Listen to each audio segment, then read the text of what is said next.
Hi students, आज की video में हम करेंगे इन्वायरमेंटल केमिस्ट्री।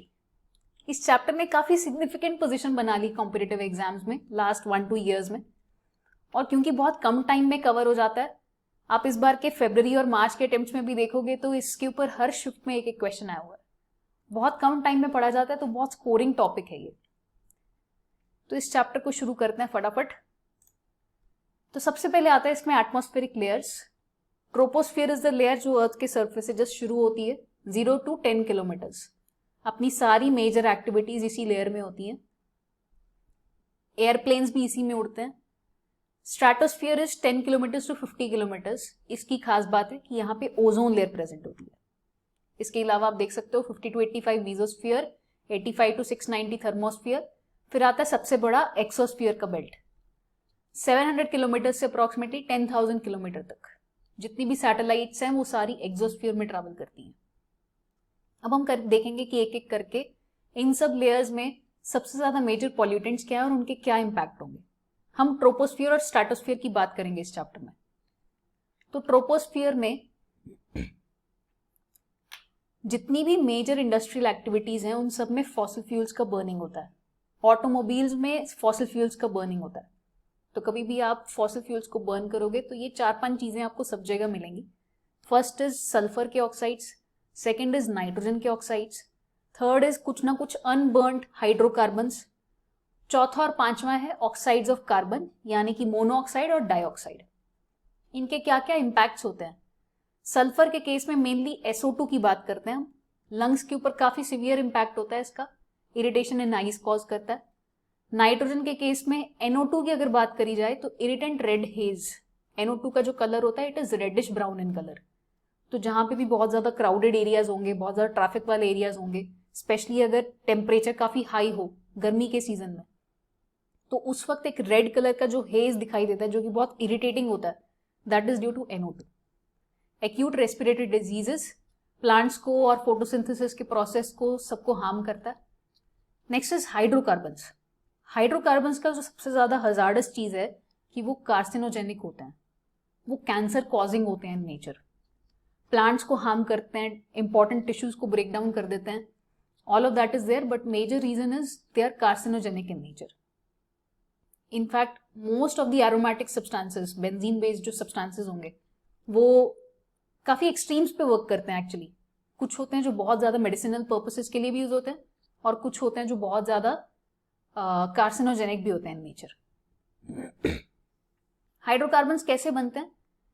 किसी भी फ्यूल को इनकम्प्लीट कंबशन करोगे तो फिर हाइड्रोकार्बन्स आर जनरेटेड। नेक्स्ट देखते हैं carbon monoxide and dioxide. Carbon monoxide, इसके बारे में तो आपने काफी बार सुना होगा कि चारकोल की सिगरी जलाकर खिड़की दरवाजे बंद करके मत सोना। खिड़की दरवाजे बंद करना इसलिए इंपॉर्टेंट है, खुले होंगे तो सफिशिएंट सप्लाई ऑफ ऑक्सीजन होगा और उससे कार्बन डाइऑक्साइड जनरेट होगा। और दूसरी बात, जो कार्बन डाइऑक्साइड जनरेट होगा भी वो कमरे के अंदर भरेगा नहीं। अगर खिड़की दरवाजे बंद हैं तो फिर इनसफिशिएंट सप्लाई ऑफ ऑक्सीजन में आप जब भी कार्बन को बर्न करोगे तो कार्बन मोनोऑक्साइड जनरेट होती है और ये गैस पॉइजनस होती है क्योंकि ब्लड में हीमोग्लोबिन के साथ इसका एक कॉम्प्लेक्स बनता है नोन एज कार्बोक्सी हीमोग्लोबिन, और इसका फॉर्मेशन का रेट 300 गुना ज्यादा होता है as compare to the rate of oxyhaemoglobin. मतलब ऑक्सीजन के साथ हीमोग्लोबिन का कॉम्बिनेशन और कार्बन डाइऑक्साइड का हीमोग्लोबिन के साथ कॉम्बिनेशन, कार्बन डाइऑक्साइड वाला 300 गुना ज्यादा फास्ट है। तो फिर अगर बॉडी के अंदर इसकी कॉन्सेंट्रेशन 3-4% से ज्यादा हो गई तो it causes headache, cardiovascular disorders, eyesight को इफेक्ट करता है, नर्वसनेस कॉज करता है। ये तो हुए छोटे छोटे इंपैक्ट्स। अगर बहुत ज्यादा लंबे टाइम तक होते रहा तो कार्बन मोनोऑक्साइड बॉडी के अंदर इतना ज्यादा फैल जाएगा that it can even cause death. इसीलिए बोलते हैं smoking is injurious to health, क्योंकि स्मोकिंग से कार्बन मोनोऑक्साइड ही फीड कर रहे हो आप अपनी बॉडी को बेसिकली। प्रेग्नेंट लेडीज के लिए स्मोकिंग थोड़ा ज्यादा पर्टिकुलरली हार्मफुल होता है क्योंकि ये प्रीमेच्योर बर्थ्स, अबॉर्शंस,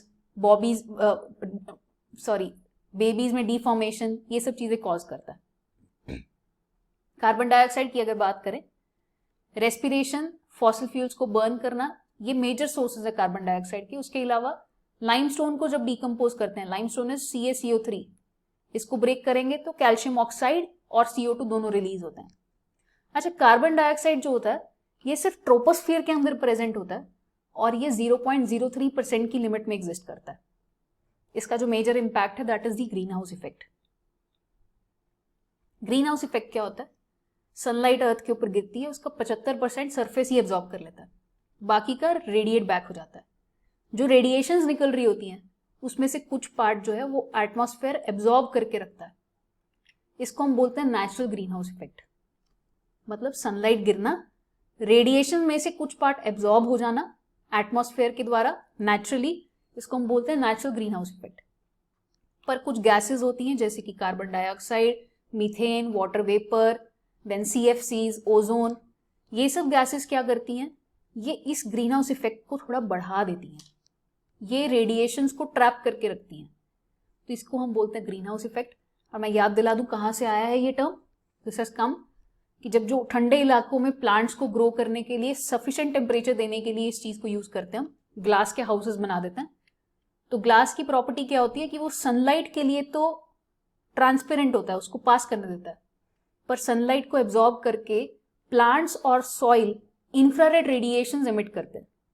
ये इंफ्रारेड रेडिएशंस के लिए ग्लास ओपेक होता है, उसको नहीं पास करने देता है।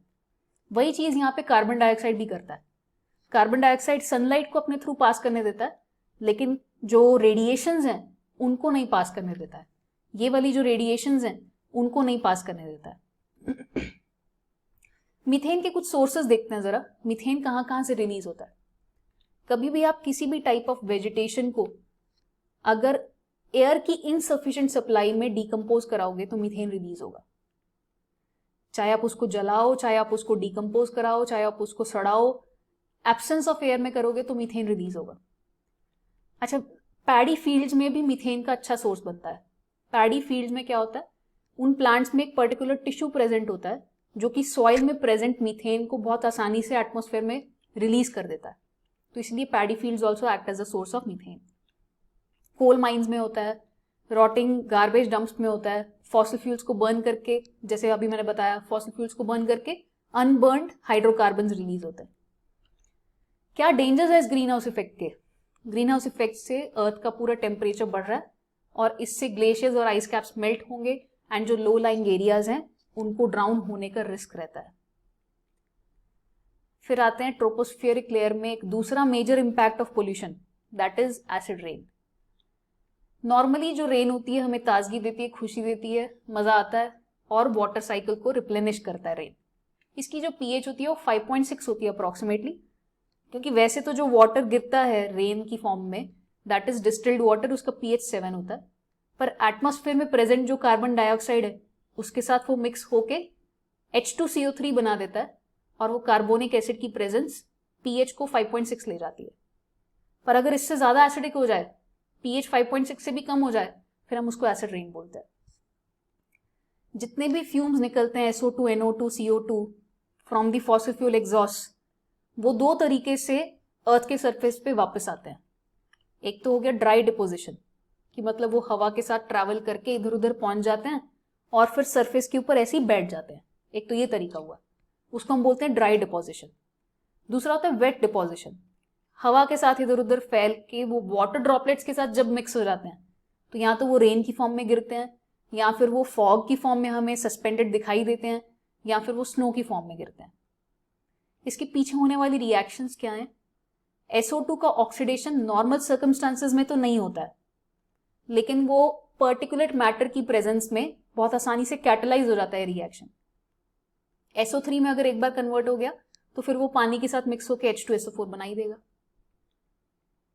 अच्छा, इस चीज को कैटलाइज करने के लिए ओजोन या हाइड्रोजन पेरोक्साइड अगर कहीं पे प्रेजेंट हो एटमॉस्फेयर में तो बहुत आसानी से ऑक्सीडेशन हो जाता है, क्योंकि ओजोन भी और हाइड्रोजन पेरोक्साइड भी दोनों स्ट्रॉन्ग ऑक्सीडाइजिंग एजेंट्स हैं। नाइट्रोजन का साइकिल देख लेते हैं। नाइट्रोजन और ऑक्सीजन कंबाइन करके नाइट्रिक ऑक्साइड बनाते हैं। ये रिएक्शन आसानी से नहीं होता है, बहुत मुश्किल होता है इसको करना, इसके लिए बहुत हाई टेम्परेचर चाहिए होता है। तो नेचुरल सर्कमस्टांसेस में जब लाइटनिंग होती है, कड़कती हुई बिजली जब हाई ऑल्टीट्यूड्स पे कहीं पे गिरती है, उस वक्त नाइट्रोजन और ऑक्सीजन एटमॉस्फेयर में जो प्रेजेंट है वो आपस में कंबाइन होकर नाइट्रिक ऑक्साइड बनाते हैं।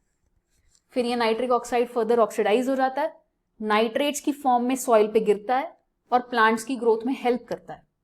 Nitrates are useful for the growth of soil, for the growth of plants. लेकिन अननेचुरल सर्कमस्टांसेस में, अपनी पोल्यूशन वाली दुनिया में, नाइट्रोजन और ऑक्सीजन एटमॉस्फेयर में प्रेजेंट है. ये आपस में कंबाइन होते हैं जब बहुत ज़्यादा हाई टेम्परेचर प्रोवाइड होता है. जैसे कि जब ऑटोमोबाइल्स में फॉसिल फ्यूल्स को हम बर्न करते हैं, इंडस्ट्रीज में फॉसिल फ्यूल्स को बर्न करते हैं, सारी फसाद का जड़ वहीं पे है. फॉसिल फ्यूल्स को बर्न करते हैं हम बहुत ज़्यादा हाई मात्रा में, तो ये नाइट्रिक ऑक्साइड रिलीज कर देता है. ये बहुत आसानी से ऑक्सीडाइज होकर NO2 में कन्वर्ट हो जाता है. NO2, इसका जो ऑक्सीडेशन है NO का, वो ओजोन की प्रेजेंस में, जस्ट लाइक सल्फर डाइऑक्साइड, ये भी ओजोन की प्रेजेंस में कैटालाइज होता है. NO2 भी एक एसिडिक ऑक्साइड है, SO3 भी एक एसिडिक ऑक्साइड है. दोनों ही पानी की प्रेजेंस में करस्पॉन्डिंग एसिड में कन्वर्ट हो जाते हैं, सल्फ्यूरिक और नाइट्रिक एसिड बन जाते हैं. फिर ये हमारे पास एसिड रेन की फॉर्म में गिरते हैं. क्या करता है ये एसिड रेन? भाई अगर एसिड गिर रहा है तो सब जगह तबाही मचाएगा. बिल्डिंग्स को, एक्वेटिक सिस्टम को, रेस्पिरेटरी प्रॉब्लम्स, देन सॉइल के न्यूट्रिएंट्स को वॉश अवे कर देता है. ये वाटर की पाइप्स को करोड कर देता है, जिसकी वजह से कुछ unwanted harmful substances drinking water तक में भी मिल जाते हैं. पर इसके लिए करना क्या चाहिए, ये ज्यादा अच्छा सवाल है. देखो, हम ऐसा तो है नहीं कि अब केव्स में जाके रहने लगेंगे, अर्ली मैन की तरह जीने लगेंगे, सारी इंडस्ट्रीज बंद कर देंगे, ऑटोमोबाइल्स को बंद कर देंगे. हम सिर्फ फ्यूल्स को रिप्लेस कर सकते हैं, ज़्यादा रिन्यूएबल एनर्जी के सोर्सेज को ढूंढ सकते हैं, जैसे कि natural gas. It's a very clean fuel in comparison to coal and other fossil fuels. Natural gas जो है वो एक अच्छा क्लीन फ्यूल है. कैटालिटिक कन्वर्टर्स, ये क्या करते हैं कैटालिटिक कन्वर्टर्स? ये ऑटोमोबाइल्स के एग्जॉस्ट में लग जाते हैं. आजकल के तो जो व्हीकल्स बनते हैं, जो मॉडर्न लास्ट 5-7 ईयर्स के जो व्हीकल्स हैं, उसमें तो ये प्री इंस्टॉल्ड आता है, वो ज़्यादा फ्यूम्स नहीं एमिट आउट करते हैं. लेकिन पहले वाले जो व्हीकल्स थे उनमें नहीं आता था ये प्री इंस्टॉल्ड. तो ये क्या करता है, जो भी एग्जॉस्ट निकल रहे होते हैं उसमें से कुछ चीज़ों को ऑक्सीडाइज करके निकालता है. जैसे अगर अनबर्न्ड कार्बन होगा, कोई हाइड्रोकार्बन्स होंगे, तो फिर उनको ऑक्सीडाइज करके कार्बन डाइऑक्साइड और वाटर वेपर में कन्वर्ट करके निकालेगा, तो वो कम हार्मफुल होते हैं. सॉइल के एसिडिटी को मेंटेन करने के लिए लाइमस्टोन ऐड कर सकते हैं हम सॉइल में, तो फिर वो एसिड्स के साथ रिएक्ट करके एब्जॉर्ब कर लेगा उसको. ताजमहल की बड़ी तबाही हुई है भाई एसिड रेन की वजह से. व्हाइट कलर का मार्बल एकदम शानदार, थोड़ा पीला पड़ गया अब उसकी वजह से. रीजन उसका यही है कि ताजमहल के आसपास बहुत सारी ऐसी इंडस्ट्रीज हैं जो कि SO2 और NO2 का अच्छा सोर्स एक्ट करती हैं, और इसीलिए इसके ऊपर बहुत सारा एसिड रेन गिरा हुआ है. लाइमस्टोन का एसिड के साथ reaction, CaSO4, H2O and CO2. तो रीजंस जैसे कि हमने देखा, power plants and industries around the area, और लोग भी डोमेस्टिक पर्पसेस के लिए बहुत पुअर क्वालिटी कोल और केरोसिन यूज करते थे. आजकल तो ऐसा नहीं होता है, लेकिन फिर भी पहले ये सब चीजें काफी ज्यादा प्रेवलेंट थी. मेजर्स क्या लिए गए इसको ठीक करने के लिए? सबसे पहले तो जो मथुरा रिफाइनरी है वो काफी बड़ा सोर्स थी इसके लिए, तो वहां पे बहुत इंप्रूवमेंट्स करी गई हैं मशीनरी वगैरह में. उसके अलावा गवर्नमेंट ने एक पॉलिसी लॉन्च करी थी 1995 में, Taj trapezium. Taj trapezium is basically these 4 cities, Agra, Mathura, Bharatpur and Firozabad. इन चारों का ये जो ट्रेपीजियम बन रहा है, इसके अंदर 2000 ऐसी इंडस्ट्रीज हैं जो कि पोल्यूशन कॉज करती हैं. तो उन सबको CNG या LPG में कन्वर्ट कराने के लिए सरकार ने एक पाइपलाइन लॉन्च करने का रखा था प्रस्ताव 1995 में, कि CNG एक दिन में कितना 500,000 मीटर क्यूब का CNG इन एरियाज में पहुंचाया जाएगा, इन सब इंडस्ट्रीज में वो फ्यूल में स्विच करवाने के लिए.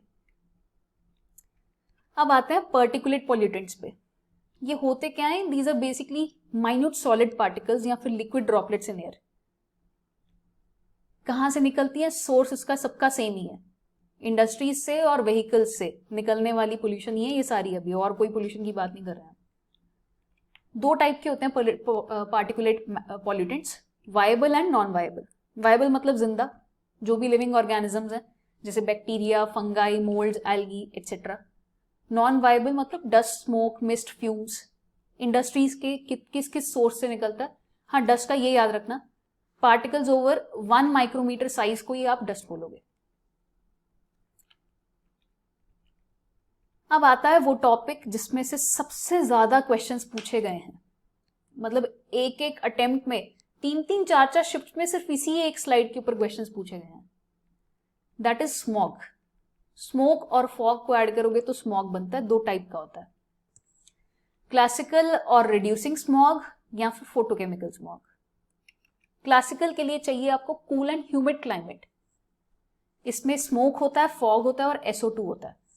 और क्योंकि SO2 की टेंडेंसी होती है कि वो खुद ऑक्सीडाइज हो जाए और दूसरे को रिड्यूस कर दे, तो इस टाइप के स्मॉग को हम रिड्यूसिंग स्मॉग भी बोलते हैं।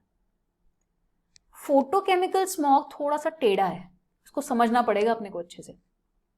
ये होता है हॉट एंड सनी क्लाइमेट्स में। सनलाइट के लिए सनलाइट चाहिए आपको इसका फर्स्ट रिएक्शन कराने के लिए, अनसैचुरेटेड हाइड्रोकार्बन्स चाहिए और नाइट्रोजन के ऑक्साइड्स चाहिए। इसकी जो प्रॉपर्टीज होती हैं वो ऑक्सीडाइजिंग इन नेचर होती हैं, वो आप अभी समझ जाओगे इसके सारे कंपोनेंट्स को देख के। चलो इसकी रिएक्शंस को ही देखते हैं पहले। सबसे पहले आपको चाहिए NO2 और उसके ऊपर गिरनी चाहिए सनलाइट। NO2 के ऊपर सनलाइट डलती है, उसको तोड़ देती है NO एंड ऑक्सीजन में। ये जो एटॉमिक ऑक्सीजन बना वो बड़ी आसानी से O2 के साथ कंबाइन करके ओजोन बना देता है। अगेन ओजोन थर्मोडायनेमिकली स्टेबल तो होता नहीं है, तो इन दोनों के बीच में एक इक्विलिब्रियम एग्जिस्ट करता है। This is a dynamic equilibrium.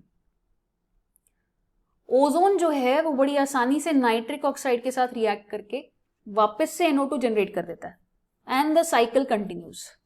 मतलब दोनों एक दूसरे को सपोर्ट कर रहे हैं, NO2 और ओजोन दोनों एक दूसरे को सपोर्ट कर रहे हैं।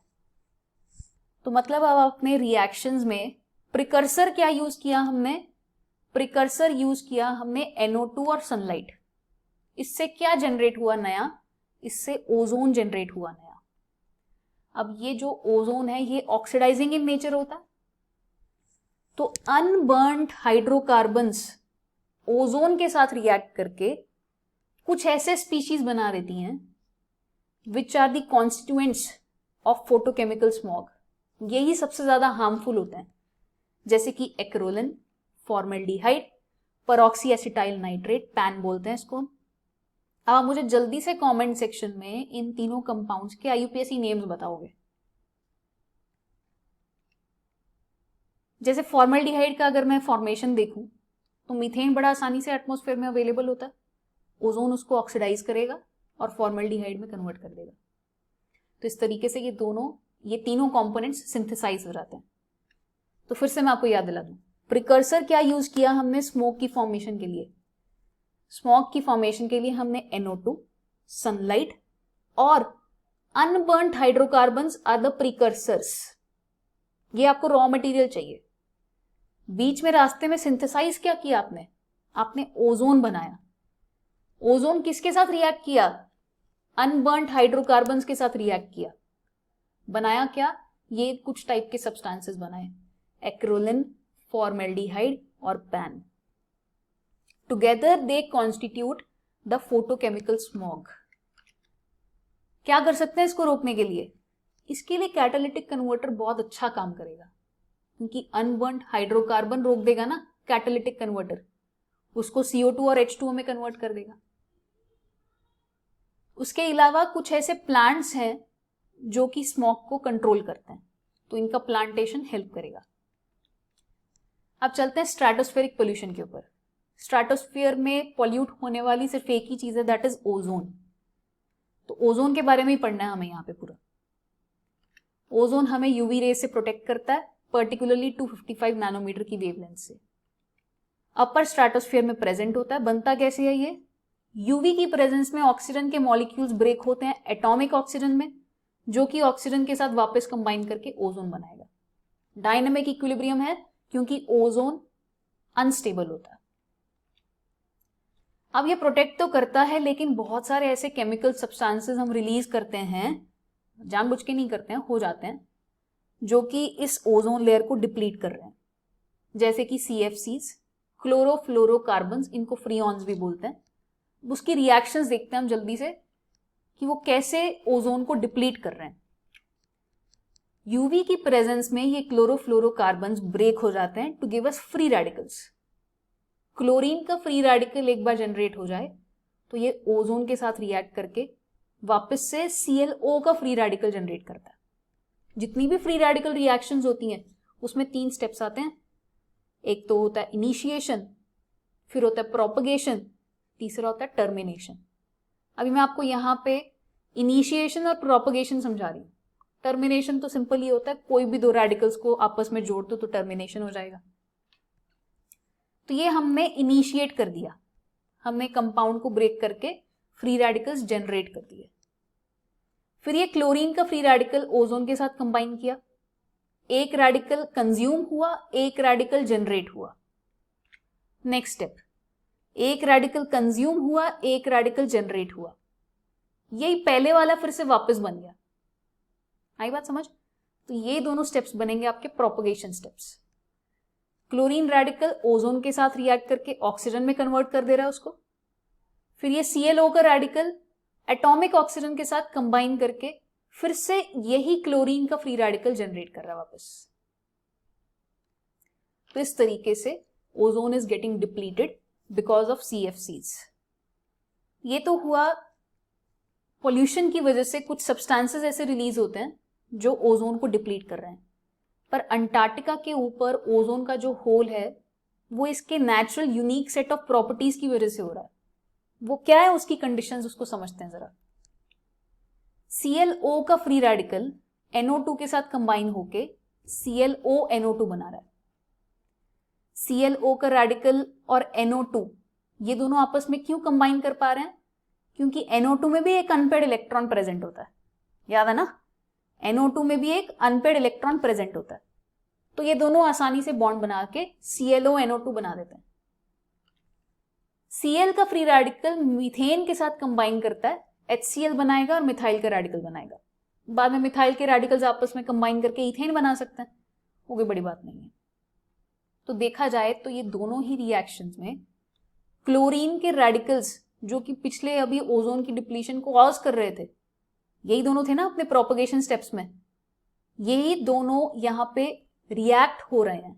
तो they are acting as chlorine sinks. और ये होता है पूरा रिएक्शन समर सीजन में। फिर समर के बाद आता है विंटर सीजन और उस वक्त यहां पे आते हैं पोलर स्ट्रेटोस्फेरिक क्लाउड्स। ये एक बहुत ही सूटेबल सरफेस प्रोवाइड करते हैं फॉर ClO NO2। एक तो उसका हाइड्रोलिसिस और दूसरा उसका रिएक्शन विद HCl। इससे अपने पास 2 मॉलिक्यूल जनरेट होते हैं यहाँ पे, एक तो HOCl और दूसरा Cl2। HOCl की खास बात, क्लोरीन यहाँ पे +1 ऑक्सीडेशन स्टेट में है और HOCl कोई बहुत ज्यादा स्टेबल कंपाउंड नहीं होता है, आसानी से टूट जाता है, क्लोरीन का रेडिकल जनरेट करता है। और वही चीज होती है यहाँ पे। ऊपर वाली जो दोनों रिएक्शंस हुई हैं ये हुई हैं विंटर सीजन में, जब धूप का कोई नामो निशान नहीं था। अंटार्कटिका की बात कर रहे हैं हम, याद रखना। लेकिन जैसे ही स्प्रिंग शुरू होता है, सनलाइट गिरनी शुरू होती है, ये HOCl भाई साहब टूट जाते हैं यूवी की प्रेजेंस में, OH और क्लोरीन का रेडिकल जनरेट करते हैं। क्लोरीन का मॉलिक्यूल भी टूट जाता है, क्लोरीन का रेडिकल जनरेट होता है। तो जो फसाद की जड़ थी अपनी, क्लोरीन का रेडिकल, क्योंकि वो ओजोन के साथ रिएक्ट कर रहा था, वो वापस से जनरेट हो गया। आई बात समझ में? तो because of these conditions south pole के ऊपर, अंटार्कटिका के ऊपर ओजोन का एक काफी बड़ा होल है। नेक्स्ट चलते हैं वाटर पोल्यूशन के ऊपर। वाटर पोल्यूशन के काफी सारे सोर्सेज हैं। इसके सोर्सेज को 2 कैटेगरीज में डिवाइड किया जाता है। एक तो होते हैं पॉइंट सोर्स। पॉइंट सोर्स मतलब जो आंख से देख के डायरेक्टली कोई भी बता देगा कि भाई ये वाटर पोल्यूशन कॉज कर रहा है। जैसे कि बहते हुए नाले को देख के तो बच्चा भी बोल देगा कि पोल्यूशन कॉज कर रहा है, पानी गंदा हो रहा है। दूसरे होते हैं जिसके लिए थोड़ी सी किसी साइंस वाले की नजर चाहिए होगी देखने के लिए कि हाँ भाई ये वाटर पोल्यूशन कॉज कर रहा है। इनको हम बोलते हैं नॉन पॉइंट सोर्स, जैसे कि एसिड रेन। अब एसिड रेन देखने को तो सामान्य रेन जैसी दिखाई देगी, लेकिन बाद में जब आप उसका इम्पैक्ट देखोगे तो आपको समझेगा कि this is acidic in nature, it's causing harm. Water pollution के जो कॉजेज हैं, सबसे पहले आता है पैथोजेंस, डिजीज कॉजिंग एजेंट्स। ये जनरली सीवेज से या एक्सक्रीटा से ही आते हैं। गैस्ट्रोइंटेस्टाइनल डिजीजेस कॉज करते हैं। इसके एग्जांपल्स देखते हैं, एस्चेरिशिया कोलाई एंड स्ट्रेप्टोकोकस फेकलिस। ये ह्यूमन एक्सक्रीटा में मिलते हैं, ये दोनों बैक्टीरिया। अच्छा, ऑर्गेनिक वेस्ट। ऑर्गेनिक वेस्ट भी वाटर पोल्यूशन कॉज करता है। हमारे दिमाग में क्वेश्चन मार्क आता है कि ऑर्गेनिक वेस्ट तो बायोडिग्रेडेबल होता है, तो वो तो डिकम्पोज हो जाएगा, why is it causing water pollution? वो इसलिए कॉज करता है क्योंकि वो डिजॉल्व्ड ऑक्सीजन को कंज्यूम करता है। ऑर्गेनिक वेस्ट नहीं, ऑर्गेनिक वेस्ट को कंज्यूम करते हैं जो बैक्टीरिया, वो ऑक्सीजन को खत्म कर देते हैं, तो जिसकी वजह से डिजॉल्व्ड ऑक्सीजन का कंटेंट कम हो जाता है। डिजॉल्व्ड ऑक्सीजन का कंटेंट अगर 6 ppm से कम होगा तो वो एक्वेटिक लाइफ को इनहिबिट करना शुरू कर देगा। दूसरी बात, अगर डिजॉल्व्ड ऑक्सीजन कम हो जाएगा तो फिर एनारोबिक बैक्टीरिया एक्टिवेट हो जाएंगे, उनका बुलावा आ जाएगा। ऑक्सीजन की प्रेजेंस में डिकम्पोज करने वाले बैक्टीरिया, एरोबिक बैक्टीरिया, उनका काम खत्म। ऑक्सीजन की कमी होने पे एनारोबिक बैक्टीरिया एक्टिवेट हो जाते हैं और वो डिकम्पोज करना शुरू कर देता है। कभी भी वेजिटेशन अगर एनारोबिक कंडीशंस में डिकम्पोज होगा तो मीथेन रिलीज होता है, foul smelling other substances, harmful chemicals release होता है। तो इस तरीके से ऑर्गेनिक वेस्ट भी वाटर पोल्यूशन कॉज करता है। तो किसी पानी में कितना ऑर्गेनिक वेस्ट प्रेजेंट है उसको मेजर करने के लिए हम यूज करते हैं बीओडी, बायोकेमिकल ऑक्सीजन डिमांड। ये क्या होता है? This is the amount of oxygen required कि एक पर्टिकुलर वॉल्यूम ऑफ वाटर में जो भी ऑर्गेनिक मैटर प्रेजेंट है, ऑर्गेनिक वेस्ट जो भी प्रेजेंट है, उसको कंज्यूम करने के लिए बैक्टीरिया कितनी ऑक्सीजन यूटिलाइज करेंगे, that is called as BOD. तो ये एक मेजर की तरह काम करता है कि किसी पानी के सैंपल में कितना ऑर्गेनिक वेस्ट प्रेजेंट है। बीओडी अगर 5 ppm से कम होगा तो मतलब पानी साफ है, 17 ppm से ज्यादा होगा तो मतलब बहुत ज्यादा पोल्यूटेड है। फिर दूसरा आता है दूसरे और केमिकल पोल्यूटेंट्स जो वाटर पोल्यूशन कॉज करते हैं। इसमें बहुत सारी चीजें आती हैं, जैसे कि पेस्टिसाइड्स हो गया, या फिर oil spills, petroleum products, hydrocarbons, snow को मेल्ट करने के लिए जो सॉल्ट यूज होता है, या फिर हैवी मेटल्स। हैवी मेटल्स बहुत ज्यादा प्रॉब्लम्स कॉज करते हैं, किडनी, लिवर, नर्वस सिस्टम, इन सबको ये हैवी मेटल्स बहुत ज्यादा सीरियस इश्यूज कॉज करते हैं। जितने भी डिटर्जेंट्स हैं, क्लीनिंग सॉल्वेंट्स हैं, फर्टिलाइजर्स हैं, मतलब अगर आप इनको थोड़ा सा चेंज भी करना चाहो, बायोडिग्रेडेबल भी बनाना चाहो, तो भी वो प्रॉब्लम्स कॉज करते हैं। पीसीबीज, पॉलीक्लोरिनेटेड बाइफिनाइल्स, ये कार्सिनोजेनिक होते हैं। तो ये सारी चीजें वाटर पोल्यूशन की, ये उनके हार्मफुल इफेक्ट्स हैं। इसमें एक इंटरेस्टिंग फिनोमिनन जो आता है दैट इज यूट्रोफिकेशन। यूट्रोफिकेशन का बेसिक फंडा आप समझ चुके हो, वैसे फिर से एक बार बताती हूँ आपको। अब क्या होता है, कुछ ऐसे बायोडिग्रेडेबल सब्सटेंसेस जो वाटर बॉडीज में चले जाते हैं, जो प्लांट्स के लिए न्यूट्रिएंट्स की तरह काम करते हैं। जैसे कि कुछ पेस्टिसाइड्स जब वॉश ऑफ होके मेजर वाटर बॉडीज में पहुंच जाते हैं तो वो प्लांट की ग्रोथ को स्टिमुलेट करेंगे। प्लांट की ग्रोथ जब इतनी ज्यादा स्टिमुलेट हो जाए कि एनिमल लाइफ इफेक्ट होना शुरू हो जाए, उनके लिए डिजॉल्व्ड ऑक्सीजन का कंटेंट कम हो जाए, तो उसको हम यूट्रोफिकेशन बोलते हैं। एनिमल लाइफ मर जाती है और डेंस प्लांट पॉपुलेशन वहां पे फैल जाती है, that is called as eutrophication. हुआ क्यों ये? क्योंकि आपने प्लांट को सस्टेन करने वाले न्यूट्रिएंट्स वाटर बॉडीज में एक्सेस कर दिए। फिर अब ड्रिंकिंग वाटर के इंटरनेशनल स्टैंडर्ड्स क्या हैं? फ्लोराइड की देखें अगर रेंज, तो that is 1 ppm to 2 ppm। Fluoride अपनी बॉडी में हाइड्रोक्सी एपेटाइट से फ्लोरोएपेटाइट में कन्वर्ट करता है। मतलब दांतों के ऊपर जो इनामल होता है ना, इनामल की जो लेयर होती है, नेचुरली अकरिंग इनामल को ये फ्लोरोएपेटाइट में कन्वर्ट करता है। वो ज्यादा स्ट्रांग होता है। फॉर्मूला देखें तो कैल्शियम फॉस्फेट और कैल्शियम हाइड्रोक्साइड 3:1 रेशो में, that is hydroxy apatite. Calcium phosphate और कैल्शियम फ्लोराइड 3:1 रेशो में, दैट इज फ्लोरोएपेटाइट।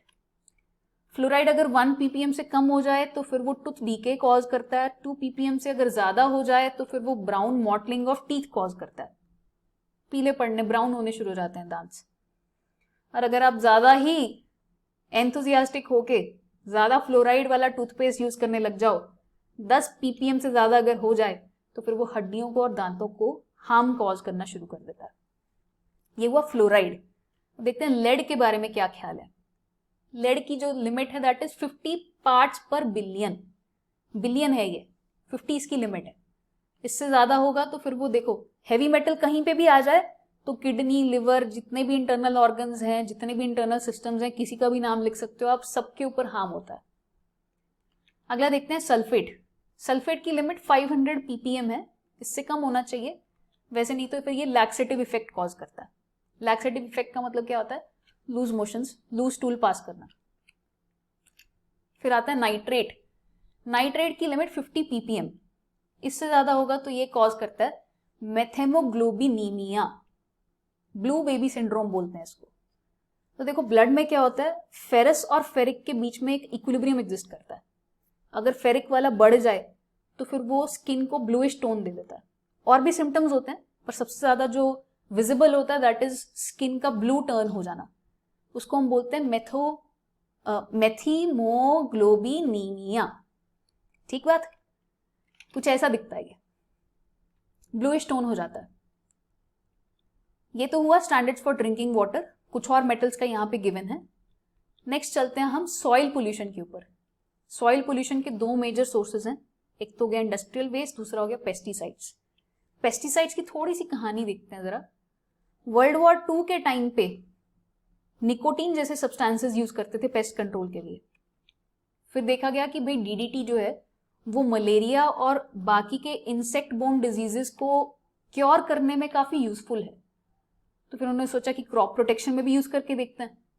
रोडेंट्स को, वीड्स को, इंसेक्ट्स को भगाने के लिए डीडीटी का एकदम भरपूर यूज हुआ। फिर उसके बाद उसके बहुत ज्यादा हार्मफुल इंपैक्ट्स नजर आने लगे तो उसको बैन कर दिया गया। अच्छा, ऐसा भी होता है कि अगर पेस्टिसाइड्स, एक ही पेस्टिसाइड लंबे टाइम तक यूज करते रहोगे आप, तो इंसेक्ट्स उसके अगेंस्ट रेजिस्टेंट हो जाता है, तो डीडीटी के अगेंस्ट भी हो गए। फिर पेस्टिसाइड इंडस्ट्री ने थ्रो किया ऑल्ड्रिन और डिल्ड्रिन, ये दो केमिकल्स आए, ये भी क्लोरीन बेस्ड ही थे। और क्लोरीन बेस्ड पेस्टिसाइड्स का हार्म क्या होता है कि एक तो ये वाटर इनसॉल्युबल होते हैं और दूसरा ये नॉन बायोडिग्रेडेबल होते हैं, जितने भी अभी तक लॉन्च हुए थे। तो फिर ये फूड चेन में एक ट्रॉफिक लेवल से दूसरे लेवल तक एक्यूमुलेट होते होते ह्यूमंस के अंदर बहुत ज्यादा सिवियर मेटाबॉलिक प्रॉब्लम्स आने लग गई थी। फिर इसको दूर करने के लिए pesticide industry came with another solution. इन्होंने ऑर्गेनोफॉस्फेट्स और कार्बामेट्स लॉन्च कर दिए। इसके दो वादे थे, पहला तो था कि ये लेस परसिस्टेंट होगा, फूड चेन में एक्यूमुलेट नहीं होगा, दूसरा ये ज्यादा बायोडिग्रेडेबल होगा। ये दोनों वादे तो पूरे हो गए, लेकिन इन्होंने डेथ्स कॉज करनी शुरू कर दी, क्योंकि ये नर्व्स के लिए बहुत ज्यादा टॉक्सिक था। फील्ड में जो डायरेक्टली इन केमिकल्स के साथ एक्सपोज हो रहे थे वो लोग मरना शुरू हो गए। तो अभी भी ये चल रहा है कि कौन सा यूज करना चाहिए। हर्बिसाइड्स का कंसेप्ट आ गया है, दो काफी फेमस हर्बिसाइड्स पुराने, NaClO3, Na3ASO3। हर्बिसाइड्स के बारे में काफी अभी डिबेट्स चलते रहते हैं। हाँ, इतना बोला गया है कि ये मैमल्स के लिए टॉक्सिक तो हैं, लेकिन इतने ज्यादा परसिस्टेंट नहीं है, ऑर्गेनोक्लोराइड्स जितने नहीं है, ये बर्थ डिफेक्ट्स कॉज करते हैं, ऐसा बोला गया है। So this is about pesticides. अब आते हैं इंडस्ट्रियल वेस्ट के ऊपर। इंडस्ट्रियल वेस्ट में बायोडिग्रेडेबल एंड नॉन बायोडिग्रेडेबल।